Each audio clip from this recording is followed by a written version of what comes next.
Como ustedes saben, la mayoría, estamos compartiendo el Evangelio según Lucas consecutivamente. Y hemos terminado, después de muchos domingos y aplazos, el capítulo 6. Sin embargo, como ustedes recuerdan, en este día que compartimos la cena, la mayoría de las ocasiones procuramos compartir un texto distinto para traer algo de variedad a la predicación en la temática y al mismo tiempo para poder meditar el Evangelio cuando compartamos la cena de una forma distinta.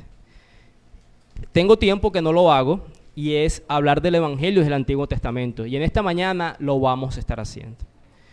Sé que muchas veces cuando leemos la Biblia y sobre todo cuando se las contamos a los niños, utilizamos una metodología que es al tomar textos que son narrativos de las Escrituras y se los contamos en forma de historias a los niños, ¿no? Y eso es muy bueno porque ellos empiezan a reconocer. Me sorprende mucho, y de paso saludo a mi familia y a mi familia que están en casa, enfermitos ellos, mis hijos. Me sorprende mucho en lo poco que habla Pedro, que ya conoce ciertos personajes en la carátula de una Biblia ilustrada que él tiene. ¿Quién es Daniel? ¿Quién es Noé? ¿Quién es Jesús? ¿Quién es María? ¿Quién es José? Empieza a identificar y la mecánica con ellos sucede también pues en forma de historias. Incluso nuestra hermana Daisy me cuenta que esa es también la metodología de evangelización que utilizan con la población indígena. Formas de historias, se cuenta lo que la Biblia dice porque tiene una percepción de ese tipo de vida para la comprensión mejor de los textos bíblicos. La única, yo no sé si la palabra adecuada sería ventaja, que podemos tener las personas que no crecimos en un hogar cristiano, es que fuimos creciendo no con la interpretación que tuvieron nuestros padres, que quizás no fueron la adecuada de estas historias. Y podemos llegar a estos textos con la interpretación adecuada de lo que el Evangelio dice. ¿Qué quiero decir con esto? Muchas veces tomamos estas historias y la podemos ver como, ¿recuerdan lo que veían cuando ustedes tenían hace 10, 15, 20 años atrás los sábados por la mañana? Cuentos de los hermanos Grimm. Era una serie animada que normalmente eran fábulas narradas que tenían cierto tipo de moraleja. Y muchas veces vamos a la Biblia y tomamos la historia de un sentido moral, quizás hasta materialista, para interpretarla y hacemos conclusiones como si fuera una moraleja. Pongamos un ejemplo. Hemos escuchado predicaciones muchas veces acerca de David y Goliat. ¿Lo conocen, niños, niñas? ¿Conocen la historia de David y de Goliat? ¿Y cómo se nos narraba? Aún desde el púlpito, ¿no? La batalla del hombre de Dios contra el gigante. Y el hombre de Dios tiene 5 piedras para defenderse, ¿no? ¿Cuántas piedras tomó David? 5. Se nos decía, tiene la piedra de la oración, la piedra del ayuno, la piedra de la lectura de la palabra, la piedra de la vida congregacional, la piedra de la alabanza. Utiliza esas piedras en tu vida para derrotar a tus gigantes. Ponle el nombre que tú quieras a los gigantes. Y así se nos narraban la historia. ¿Y es ese el sentido de ese texto? Por supuesto que no. Es más, para comprender de lo que la Biblia narra de sí mismo, ustedes recuerdan la historia de los discípulos que iban camino a Emaús con el Señor Jesús y ellos no sabían que Él caminaba en medio de ellos. Cuando el Señor Jesús se les revela a ellos, dice el texto, que Él tomó desde Moisés y los profetas y les mostró a estos discípulos cómo las Escrituras hablan acerca de Él. ¿Qué quiere decir eso? Que muchas de las historias narrativas que encontramos en la Biblia hacen referencia a la persona del Señor Jesús. Y así tenemos varios y cientos de historias. Un ejemplo más. Este ejemplo sí se lo escuché o lo leí al pastor Sugel y me parece muy llamativo, cómico también, por decirlo de otra forma. Imagínense que usted le esté enseñando a sus niños la historia de Moisés. ¿Cómo empieza la historia de Moisés? Un bebé en peligro. Y tú le puedes decir a tus niños, mira, así como Dios protegió a Moisés, que después del decreto de Faraón, ¿no?, de que los niños fueran todos asesinados, mira, Dios ama a los niños y los protegió.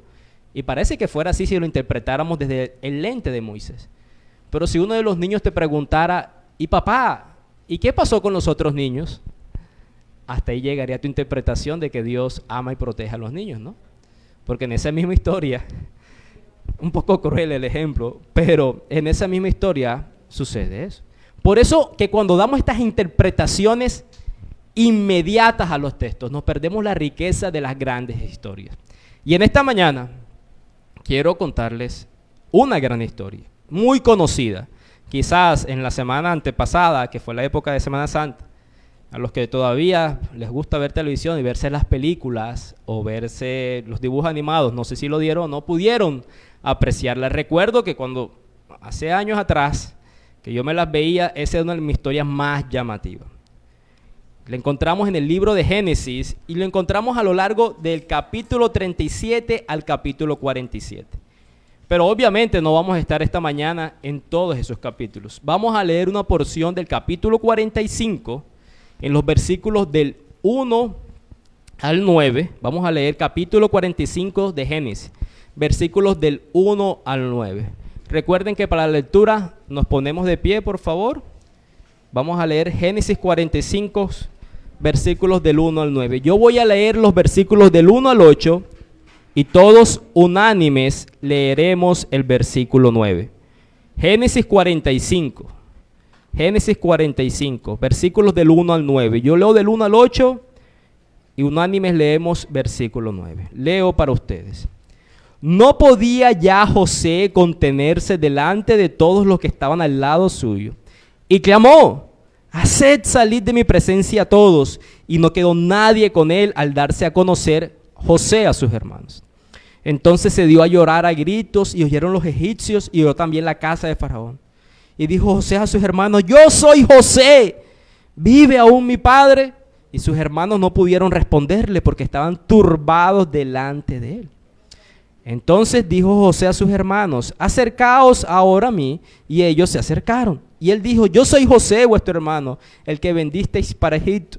Ahora, pues, no os entristezcáis, ni os pese de haberme vendido acá, porque para preservación de vida me envió Dios delante de vosotros. Pues ya ha habido 2 años de hambre en medio de la tierra, y aún quedan 5 años en los cuales ni habrá arada ni siega. Y Dios me envió delante de vosotros para preservaros posteridad sobre la tierra y para daros vida por medio de gran liberación. Así pues, no me enviasteis acá vosotros, sino Dios, que me ha puesto por padre de Faraón y por señor de toda su casa y por gobernador en toda la tierra de Egipto. Todos juntos.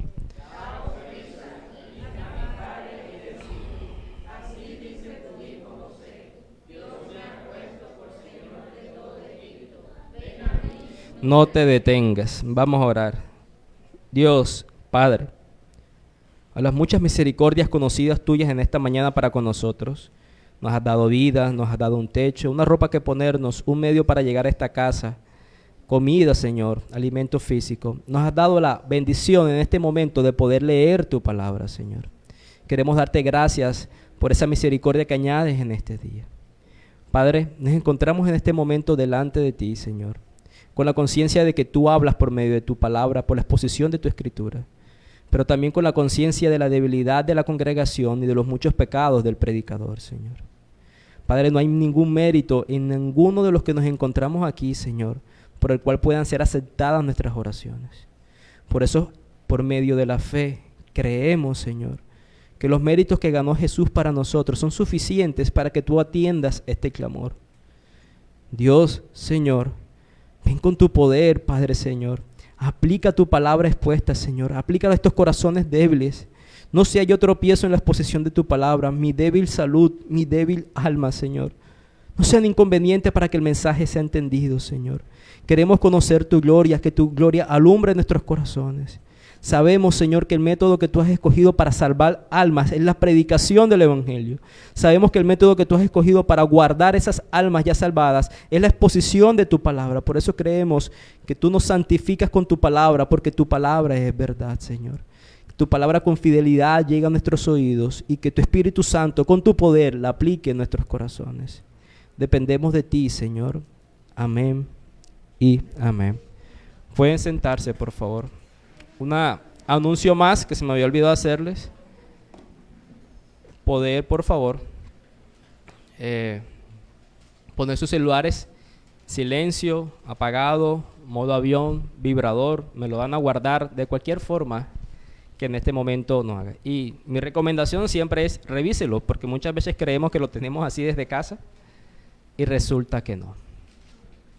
Les decía en la introducción que estas historias de la Biblia muchas veces las hemos interpretado o se nos ha enseñado de alguna forma. ¿Y cómo conocemos la historia de José? Este joven que crece en medio de una familia, son 2 hermanos. Dios le da el poder y la capacidad de interpretar sueños. En su historia vemos 3 pares de sueños, se los interpreta a sus hermanos, se los interpreta en la cárcel a unos personajes y luego la interpretación que le hace a Faraón. Y este tipo de historia de este hombre que vemos como el que empieza con la interpretación del sueño a sus hermanos, levanta la envidia en ellos, ellos deciden querer asesinarlo, pero no lo pueden hacer. Algo los detiene en su conciencia, pero terminan vendiéndolo como esclavo. ¿A dónde? A Egipto. Llega a la casa de Potifar, su integridad es reconocida. Vemos cómo huye de la tentación sexual con la esposa de Potifar, lo cual lo lleva a la cárcel. Luego ella interpreta otro tipo de sueños y vemos que a pesar de que él decide hacerlo y no le pagan bien, permanece en la cárcel. Después de eso es sacado de ahí, es llevado delante de Faraón y se encuentra en la ciudad en ese momento histórico, en la nación de ese momento histórico más grande sobre toda la tierra. Y la interpretación que vemos al final de este hombre es, mira, un joven fiel es recompensado por Dios. Es puesto como el segundo al mando en la nación más poderosa de la humanidad en ese momento histórico. Mira la integridad de José, todo lo que soportó y cómo se mantuvo fiel y Dios lo recompensó. Hijos, miren la historia de José. Sean fieles y Dios los recompensará. Les dará poder, los pondrá en un lugar de eminencia y les dará los consejos de su corazón. Muchas veces es la interpretación que hacemos de esta historia o que se nos ha enseñado de esta historia. ¿Es así? ¿O soy yo el único que de pronto la he conocido de esa forma?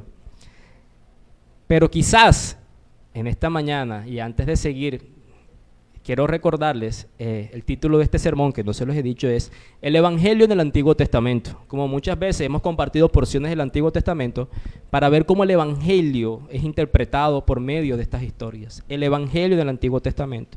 Y quiero dar honra a quien merece honra, que es el pastor Buddy Buckham, que en la exégesis de esta historia fue de muchísima ayuda para mí en una serie de sus enseñanzas.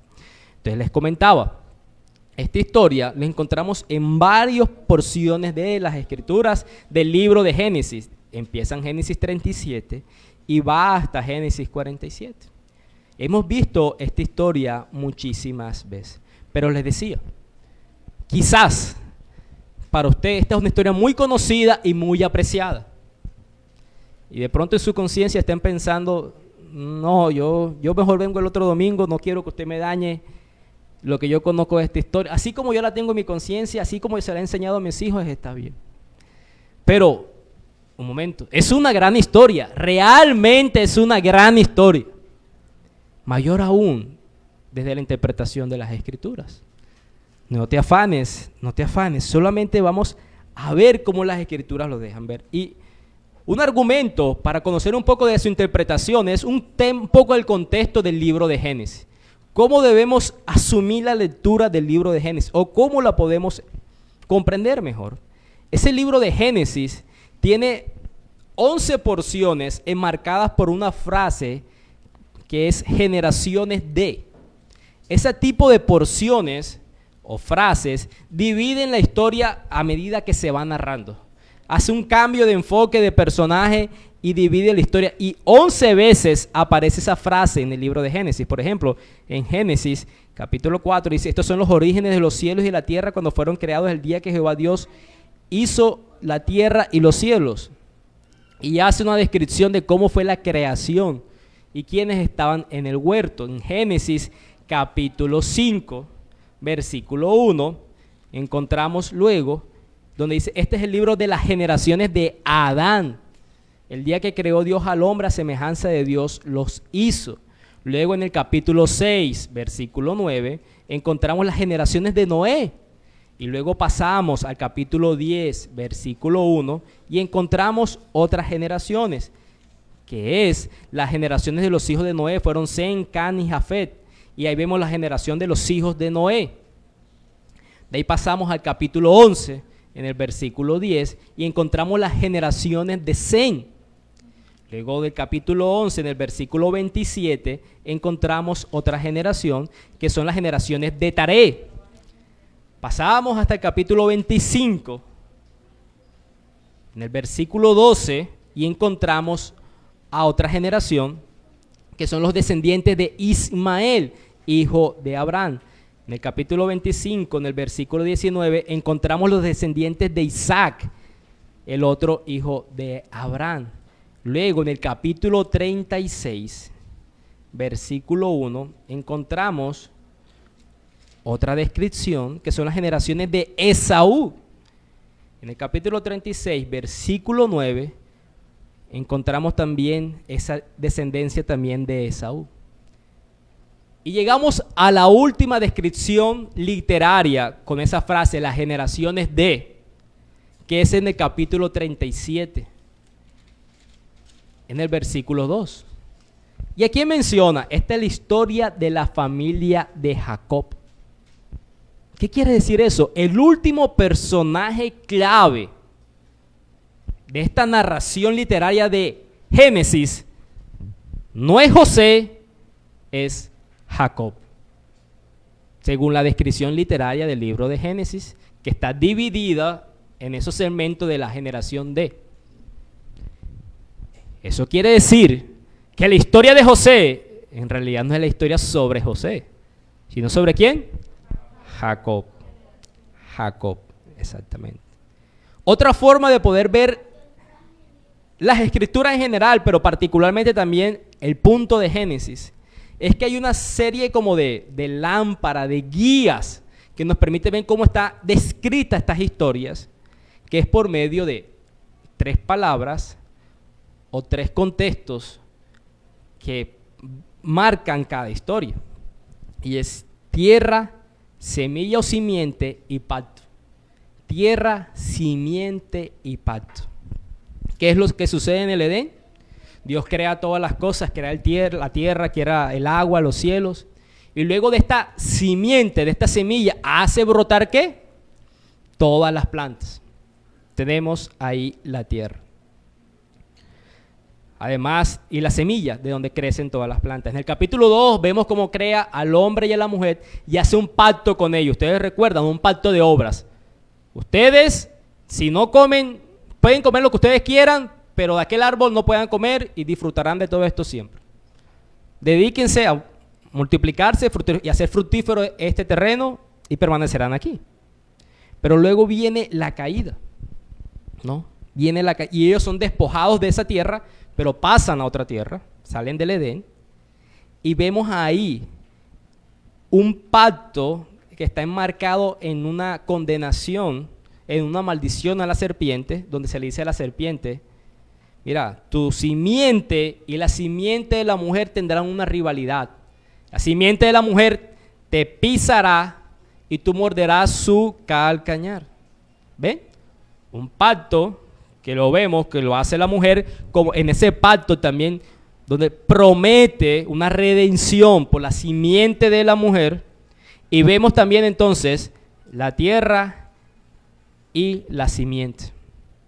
Génesis capítulo 12. Vemos a Abraham.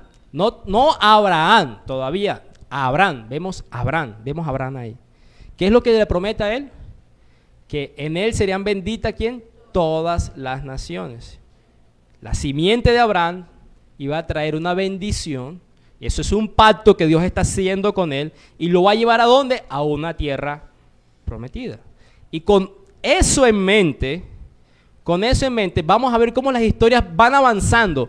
¿Qué es lo que vemos? Cómo las historias avanzan en el Antiguo Testamento. La simiente prometida en el Edén se mueve a la tierra prometida y se mantiene en ese continuo movimiento por el pacto que Dios ha hecho. Entonces tú ves la simiente que Dios promete en su pacto yendo hacia la tierra prometida. Con esa interpretación literaria, donde le decía las generaciones con esos faroles, lámparas, tierra, simiente y pacto, vamos a leer, no a interpretar todavía la historia de José. Quizás no es suficiente todavía para ti decir, no, la historia de José sí se trata de un hombre infiel que Dios ha recompensado. Quizás. Está bien, vamos a leer. ¿Qué vamos a leer? Vamos a ir a Génesis 45. Pero antes de entrar a Génesis 45, permítame a mí narrar de forma rápida. O pueden ir en sus Biblias y podemos ir leyendo un poco. ¿Cómo empieza la historia de José? Capítulo 37. Jacob tiene sus hijos, que son 12 hijos. José tiene un sueño donde les dice a ellos, la interpretación del sueño, ustedes se postrarán de rodillas delante de mí. Eso despierta en ellos envidia, deseos de homicidio. Además de eso, sumarle que este papá, que no era el mejor papá, en pocas palabras les dijo a sus hijos, miren, a la mamá de él yo la amo como a ninguna otra persona. Por lo tanto, él es mi preferido. Papá diciéndole a sus hijos que tiene un preferido. Y con eso en mente, también le entrega una túnica especial. Y eso aviva más ese deseo vengativo de sus hermanos para con él. Pasamos al capítulo 38, que es la historia de Judá y de Tamar. Y en el capítulo 39 vemos cómo José fue librado de la muerte por sus hermanos, pero fue llevado en esclavitud a Egipto y llega a la casa de Potifar. En su servicio llega a ser puesto como autoridad en todas las cosas de Potifar, menos obviamente pues de la esposa de Potifar. Esta mujer lujuriosa quiere acostarse con él, él huye de eso, sin embargo le tiende una trampa a tal punto de decir que él intentó violarla y conocemos que va a terminar ¿a dónde? A la cárcel. Va a terminar a la cárcel. Y en la cárcel, en el capítulo 30, José interpreta 2 sueños más. 2 personajes que trabajaban con Faraón, ¿no? Uno un copero y otro el panadero. 2 sueños. A uno le dice, excelente, te va a ir muy bien. A ti, no tanto. Vas a ser restituido. Tú, bueno, vas a morir. Y estos le prometen, el que es restituido, que va a interceder por él para sacarlo de la cárcel. Se olvida de José. José pasa más años ahí. Entonces, José en su mente, cultivando lo que ya le sucedió. Imagínese usted, ¿cómo cultivaría usted ese tipo de relación con sus familiares que lo traicionaron, lo vendieron como esclavo, que sintieron envidia? Y en este don que usted tiene, que le es dado por Dios para la interpretación de los sueños, en vez de favorecerle, aparece más bien como que fuera para mantenerlo en su condición de cárcel. Y ahí recogemos la historia de José que vamos a leer en el capítulo 41. En el capítulo 41. Los versículos del 37 al 52. Cuando nos encontramos en el versículo 37, José ya hizo la interpretación de los sueños de Faraón, ¿no? Ustedes recuerdan, unas vacas, unas gordas, otras flacas. Y vemos esa interpretación de los 7 años de abundancia, 7 años de escasez. José le da su apreciación a Faraón. Mira, lo que tú tienes que hacer es provisionar en esos 7 años para los otros aspectos que te van a llegar. Eso va a sucederte. El otro sueño de Faraón era el de las espigas, ¿no? 2 pares de sueños con sus hermanos en la cárcel y con Faraón. Y a Faraón le parece que la interpretación es adecuada. Y ahí estamos. Vamos a leer, no vamos a interpretar, vamos a leer. Vamos a ver el intento, o más bien lo que tenía en mente el autor de este libro, que es Moisés, cuando narraba esta historia. Vamos a ver si Moisés nos lleva a ver a un hombre fiel que es bendecido por Dios por su fidelidad. Por medio de la lectura, versículo 37. El asunto pareció bien a Faraón y a sus siervos, y dijo Faraón a sus siervos: ¿acaso hallaremos a otro hombre como este en quien esté el Espíritu de Dios?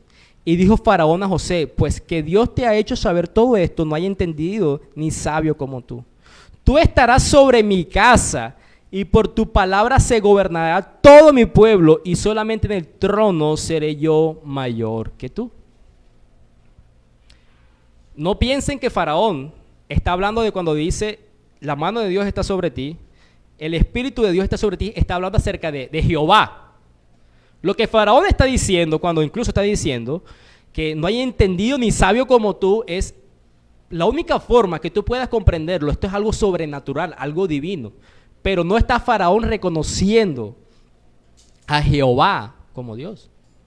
Él dice, esto que tú estás haciendo, ningún ser humano en sus capacidades humanas pudo hacerlo. Aquí hay algo sobrenatural, alguna divinidad que está sobre ti. ¿Y qué hace él? Lo pone en la casa de él. Lo pone en la casa de él. Hermanos, y la casa de Faraón es la casa donde debería estar José, siendo de la descendencia de la simiente prometida. Después que Abraham se le dice, de ti serán benditas, de tu simiente serán benditas todas las naciones. Y recordemos que donde estaba la simiente, estaba la presencia de Dios. ¿No? ¿Qué fue lo que le pasó a Lot cuando se separó de Abraham? ¿Dónde terminó viviendo Lot? Sodoma y Gomorra. La presencia de Abraham representaba la presencia de Dios. Entonces vemos que José está en la casa equivocada. Dijo, versículo 41, además Faraón a José, he aquí, yo te he puesto sobre la tierra de Egipto. Recuerdan, pacto, simiente, tierra. ¿Cuál es la tierra que se le ha prometido a la simiente? Canaán. Canaán. Es más, en la interpretación teológica, todo lo contrario a la tierra prometida, ¿qué nación era? Egipto. Egipto representaba teológicamente todo lo contrario a la bendición de la tierra prometida, que era Canaán. Entonces, José está ¿dónde? En la tierra equivocada. Está en la tierra equivocada. Entonces Faraón quitó su anillo de su mano y lo puso en la mano de José y lo hizo vestir de ropas de lino finísimo y puso un collar de oro en su cuello.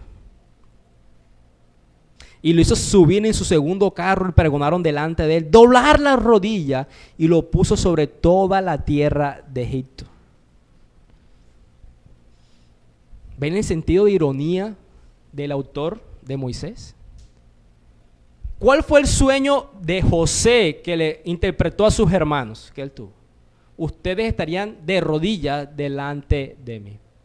¿Y quién se está poniendo aquí de rodillas? Donde se hallaba la presencia de Dios, y esa interpretación de los sueños es la interpretación que Dios daba a la nación, el mensaje de Dios para la nación. ¿Y qué hizo la nación? Rechazó el mensaje de Dios a rechazar la interpretación de José. Me refiero a sus hermanos. Pero aquí está, delante de un rey pagano, Faraón, con una nación pagana, y ellos están diciendo, esto me lo dio de interpretación Dios, ¿y qué hacen ellos? Lo creo. El mundo incrédulo creyó lo que la nación escogida ignoró. El mensaje dado por Dios fue aceptado por el incrédulo, mientras que la nación escogida lo rechazó. Y hasta de cierta forma estaba con el padre equivocado. El faraón, a darle su anillo, su señal de autoridad, y al vestirlo de lino finísimo, ropa equivocada también. ¿Qué es lo que debía tener José? La túnica que le había dado su padre. Estamos leyendo, no interpretando la historia. Y dijo Faraón a José, yo soy Faraón y sin ti ninguno alzará su mano ni su pie en toda la tierra de Egipto.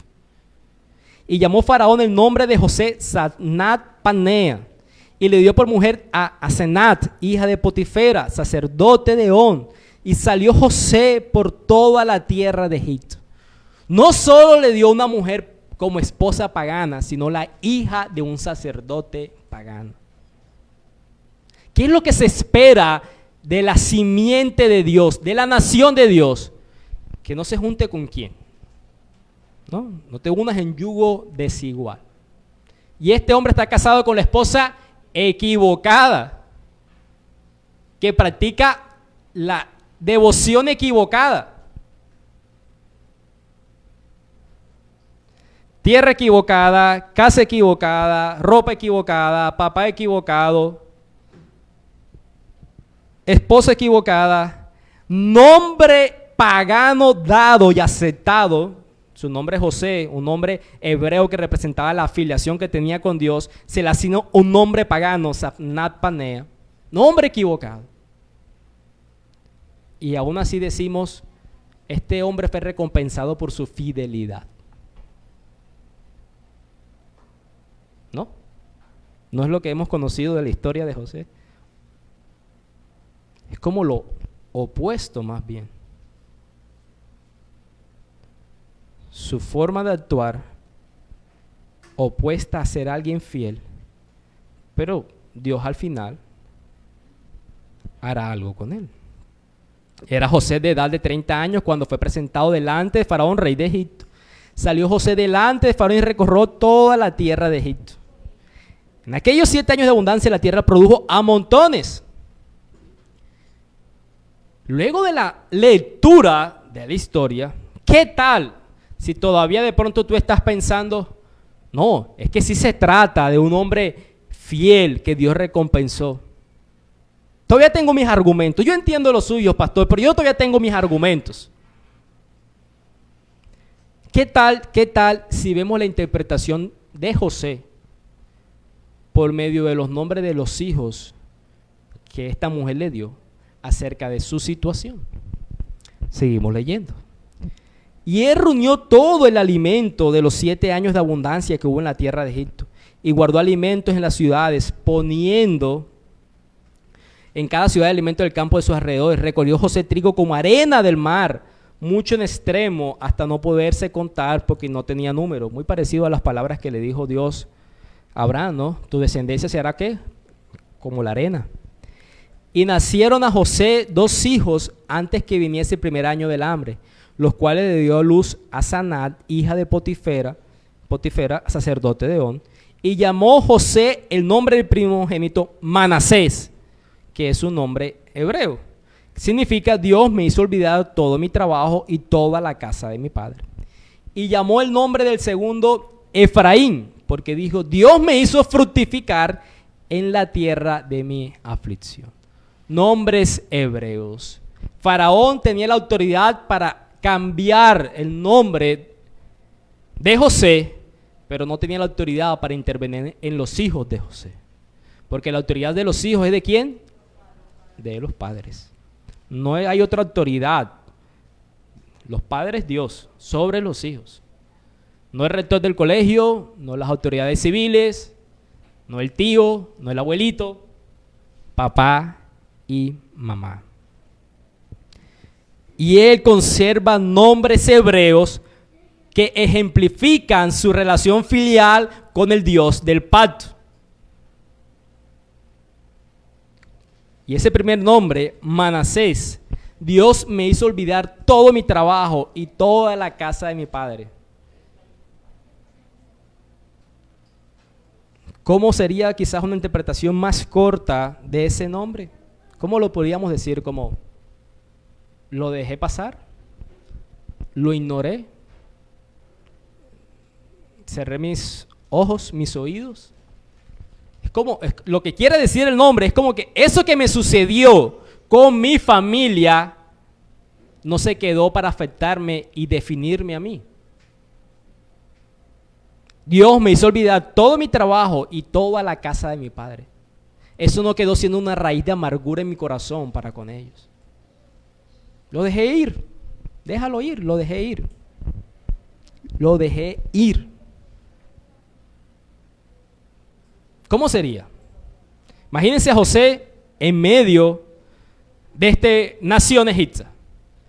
Oye, José, lo has conseguido, ¿no? ¿Cómo llegaste aquí? Siendo un pastor de ovejas, siendo un esclavo. ¿Cómo te trató la esposa de Potifar? Esos años en la cárcel, durísimo, José, traicionado aún por el copero del rey. Pero mira dónde has llegado, José. Mira a dónde has llegado. El sueño americano, ¿no? Todos tienen ese tipo de sueño, el irse a Estados Unidos y cambiar de la noche a la mañana el tipo de vida. ¿Sí lo han escuchado, no? El sueño americano. Tienes una esposa. Después de Faraón estás tú. El lindo más fino lo usas tú después de Faraón. Los mejores carros los tienes tú. La mejor casa la tienes tú. Lo conseguiste, José. Estás donde todos quisieran estar. Además de eso, tienes un niño. ¿Y qué nombre le has puesto? Bueno, mi hijo se llama Manasés. Pero, José, eso es un nombre pagano. Perdón, eso es un nombre hebreo. Eso es un nombre hebreo. ¿Y qué significa, José? Mira, dejé ir todo lo que me sucedió en la casa de mi padre. José, pero nunca nadie vino por ti. Te abandonaron. En sus celos te vendieron, te iban a asesinar. Algo los retuvo, no te asesinaron, te vendieron como esclavo. Y tú haces referencia a ellos. Si lo has conseguido, estás aquí donde deberías estar. Mírate a ti mismo, todo lo que has crecido. No, eso es que me pasó. Lo olvidé, lo dejé ir. Manasés. Bueno, veo que tienes otro hijo. ¿Cómo se llama? De pronto este sí tengo un nombre egipcio. Efraín, también un nombre hebreo. Pero ustedes se dieron cuenta, ¿dónde, como le enseñamos a nuestros niños, se supone que está José? En Egipto, la tierra donde le decimos a nuestros niños, José prosperó por su fidelidad. Mira, él está ya en esa situación, pero es una situación distinta, de beneficio para él. Pero ¿cuál es la interpretación que José le da? Dios me hizo fructificar, ¿dónde? En la tierra de mi aflicción. La tierra de tu aflicción. ¿Quién eras tú allá y quién eres hoy tú aquí? Y te atreves a llamar a esta tierra la tierra de tu aflicción. Sí, la tierra de mi aflicción. Porque donde yo estoy y teniendo todo lo que yo puedo tener, pero si estoy apartado de la presencia de mi Dios, eso es aflicción a mi alma. Tener el mundo pero no tener a Dios es tener aflicción.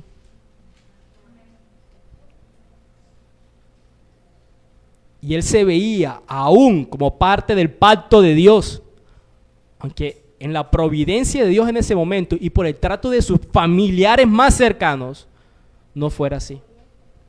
Aún a sus hijos les pone nombres del pacto, nombres hebreos, porque cree que sus hijos también hacen parte del pacto. ¿Cómo Dios iba a encaminar eso? Él no lo sabía.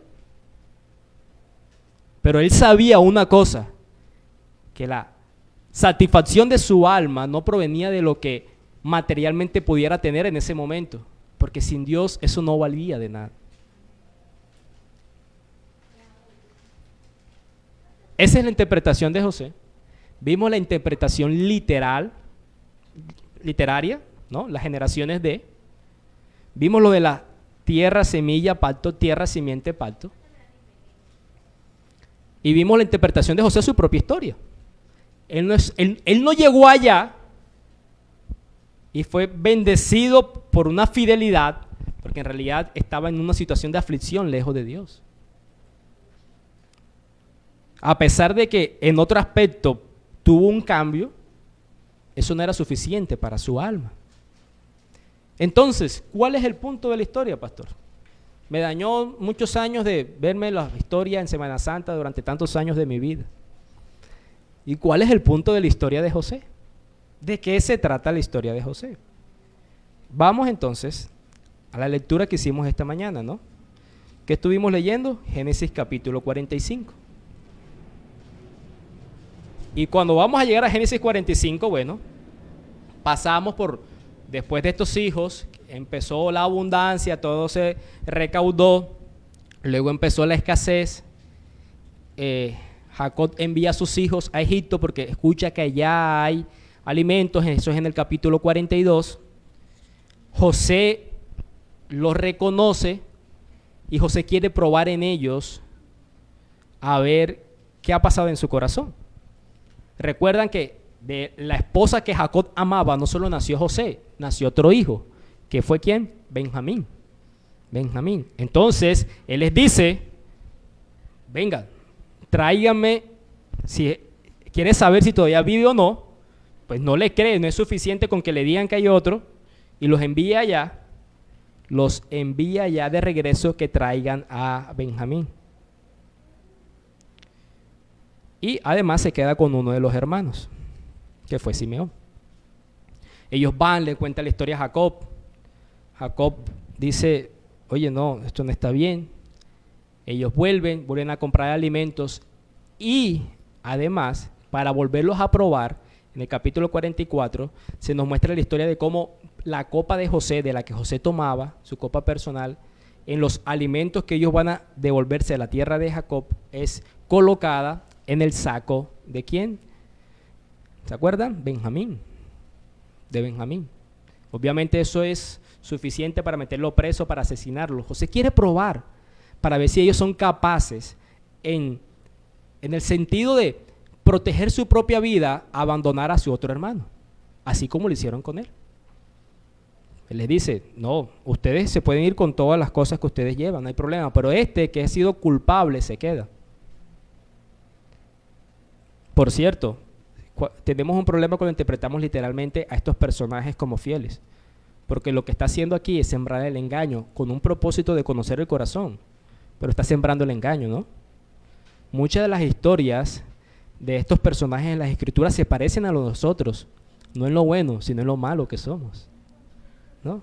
También sembramos el engaño en los otros para probar los corazones. En eso nos parecemos mucho. Y luego, en medio de esa disputa, uno de los hermanos intercede por Benjamín, en los versículos 18 en adelante. Mi padre dijo que si volvimos con él iba a morir. Va a morir mi padre si volvemos sin él. Yo mismo le dije a mi padre que la vida de este joven iba ligada conmigo. Si le sucede algo al joven, pues yo también voy a morir. Yo pongo mi vida por él. Y es lo que dice este hermano para favorecer a Benjamín. Déjalo ir, José. Vas a causar la muerte de mi padre y yo me comprometí con mi padre. Mi padre ama a este hijo. Y por el amor de mi padre yo pongo mi vida por la de mi hermano. ¿Y quién fue ese? Judá, ¿no? Eso está en la historia de Judá. Y está el ambiente en ese momento. La tensión de los hermanos de José porque se va a quedar Benjamín preso. Judá diciendo, yo renuncio a mi familia, renuncio a lo que yo tengo allá en la tierra prometida por el beneficio de mi padre y de mi hermano. Para favorecerlos a ambos. Me quedo yo. Me tomen a mí por preso, yo muero. Y José también debatiéndose en sus emociones. A tal punto que nos dice el versículo 1, no podía ya José contenerse delante de todos los que estaban al lado suyo y clamó, haced salir de mi presencia a todos. Y no quedó nadie con él al darse a conocer José a sus hermanos. Entonces se dio a llorar a gritos y oyeron los egipcios y oyó también la casa de Faraón. Y dijo José a sus hermanos, yo soy José, vive aún mi padre. Y sus hermanos no pudieron responderle porque estaban turbados delante de él. ¿Ustedes se imaginan esa escena? Al que tú intentaste asesinar está con vida y tú estás relacionando todo lo que sucedió, cómo me envió a casa con alimentos y me devolvió el dinero, que fue una parte de la historia. Y el que intenté acallar en mi conciencia de culpa, muchas veces, ¿qué habrá pasado? No, verlo de frente. José también probándolos en estos diferentes contextos y se revela. Tuvo que haber sido tensionante, por más que yo intente subir la voz como para poner algo de drama. No, eso, vivirlo tiene que ser un tipo de cosas. Quizás los que han tenido la experiencia tan frustrante o amargada de tener un niño pequeño que se le pierde a usted en un centro comercial y encontrarlo a la media hora después, eso tiene que ser muy tensionante también. Eso tiene que ponerle a uno la piel de gallina. Y dijo José a sus hermanos, acérquense a mí, y ellos se acercaron. Yo soy José, vuestro hermano, el que vendiste para Egipto. Y José sabe lo que podía pasar en el corazón de ellos. No se entristezcan, no les pese haberme vendido acá. No lo hagan, no se culpen más. Y José da la interpretación teológica de todo lo que le sucedió a él a lo largo de su historia. No lo hagan, no se preocupen, miren, Dios me envió aquí delante de ustedes. ¿Con qué propósito lo hizo? Para que yo fuera fiel y yo fuera prosperado en todo y fuera recompensado. Yo fuera un modelo para los demás, un modelo en lo material y en lo moral. No dice la versión de ustedes lo mismo de eso. ¿Qué dice la versión de la Biblia?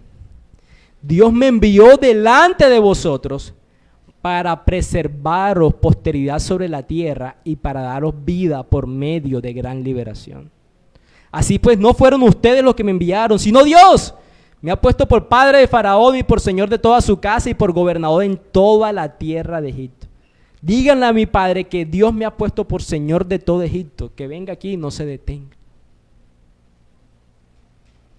La historia de José no es sobre José.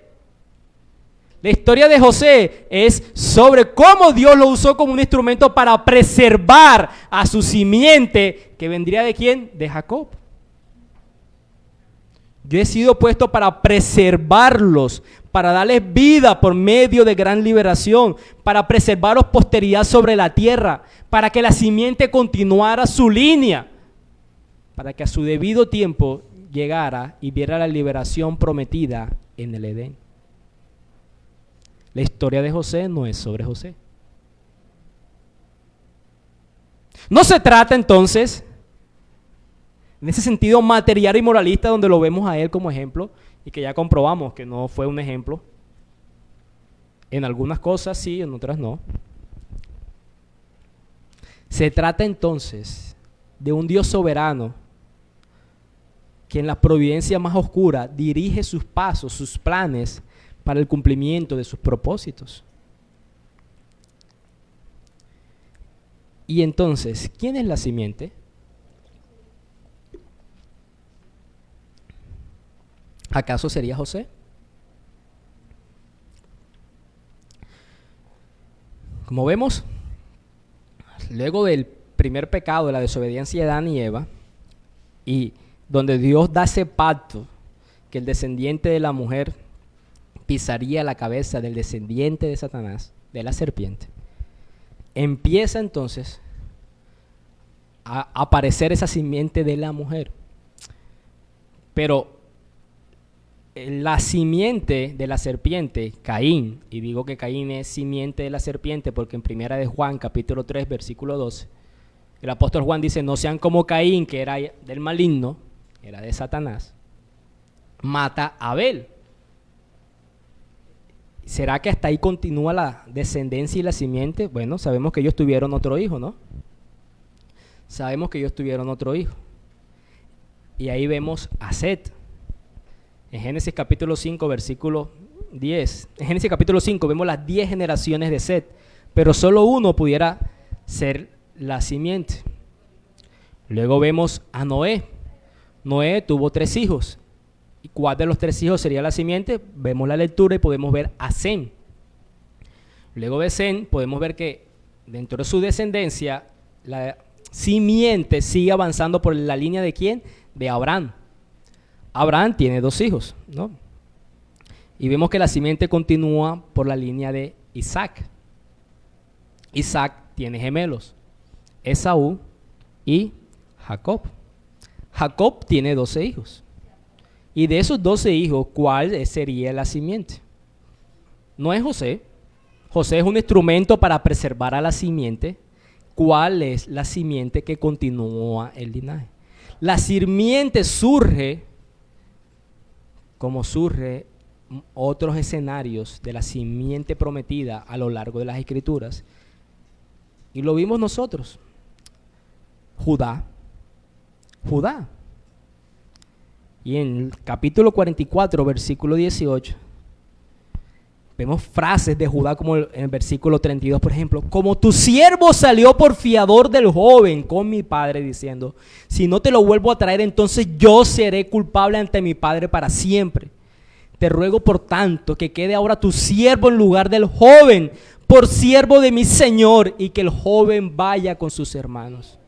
¿Por qué? ¿Cómo volveré yo a mi padre sin el joven? No podré, por no ver el mal que sobrevendrá a mi padre. Mi padre ama a este hermano mío, y yo doy mi vida para que mi padre esté con mi hermano. Y la simiente continúa en la historia. Y antes de llegar a esa simiente perfecta, vemos, por ejemplo, les mencioné otra historia que interpretábamos rápido, ¿no? David, 5 piedras peleando con el gigante. David, antes de ser rey, ve como un gigante se interpone contra la nación de Dios, contra la nación del pacto. Y él, en representación de esa nación del pacto, desciende al valle, lucha contra ese gigante y lo derrota. ¿Para qué? Para que fuera preservada la nación donde sigue la simiente del pacto. Y muchos años más. ¿Y de quién es descendiente David, por cierto? ¿De la tribu de quién? De Judá. Y muchos años más adelante, todas estas simientes que vemos a lo largo de la historia, que se han mantenido por el pacto de Dios y van camino hacia la tierra del pacto, surge y brilla en la luz perfecta de nuestro glorioso Señor Jesucristo.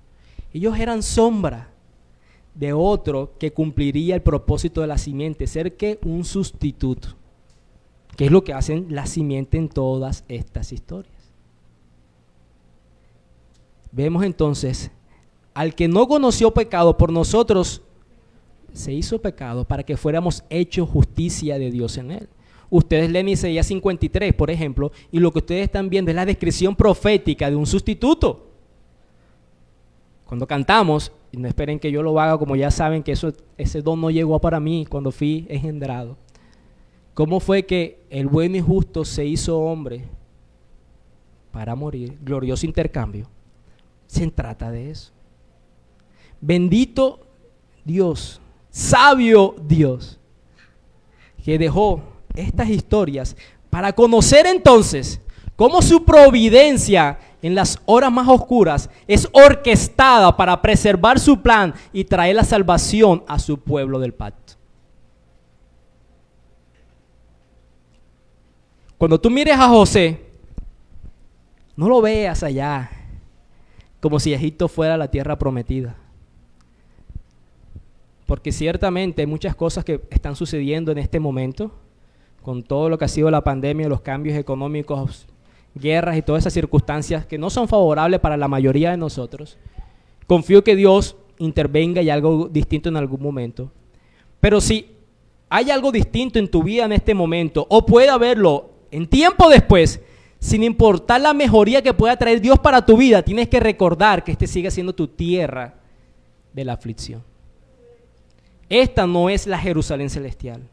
Nunca podrás experimentar la plenitud que tu alma desea aferrándote a lo que Dios te provee temporalmente para tu beneficio. Y cuando la situación se haga difícil y tú no comprendas qué es lo que está sucediendo en tu propia vida y que pudieras llegar a dudar y no lo hagas de la buena mano de Dios sobre tu vida, quizás pudieras decir lo que José dijo: Manasés, lo dejé ir. Esas circunstancias difíciles no dejé que se quedaran en mi corazón y produjeran una raíz de amargura, que me apartaran de Dios y que me apartaran de la comunión del pueblo del pacto. Porque por la fe pertenecemos al pueblo del pacto en el Señor Jesucristo. Porque el verdadero israelita no es el que desciende de Abraham, sino el que es justificado por la fe, como Abraham fue justificado por la fe. Amén. Vamos a orar. Padre, oh Dios, Señor, bendita es tu misericordia y tu bondad por permitirnos conocer esta historia, por permitirnos interpretar a la luz del texto bíblico, Señor. Padre, muchas veces hemos visto esta historia y hemos deseado la vida de José, restauración moral y monetaria, financiera. Pero vemos, Señor, que no se trata de eso. Se trata de tu soberanía, de tu providencia, Señor, de que aún en la providencia más oscura para José, Padre, él comprendía que pertenecía al pueblo del pacto y que su verdadera satisfacción se halla ahí con el Dios del pacto. Que nosotros podamos ver, Señor, que las situaciones más difíciles de nuestras vidas no nos lleven a llevar a pensar que tú no estás en medio de nosotros, todo lo contrario, que son situaciones que tú estás trabajando para tus propósitos redentores y santificadores. No sabemos, Señor, no sabemos qué circunstancias vivimos al día de hoy que puedan ser de instrumento tuyo para llevar el evangelio a personas a nuestro alrededor. Mucho mayor aún, no sabemos qué circunstancias adversas estamos viviendo para santificación de nuestras almas. Ayúdanos, Señor, a ver las horas oscuras como José la pudo ver, como algo que pasó y no se quedó en su corazón y no construyó amargura sobre esa situación tan difícil, Señor. Damos gloria y honra a tu nombre, Padre. Amén y amén.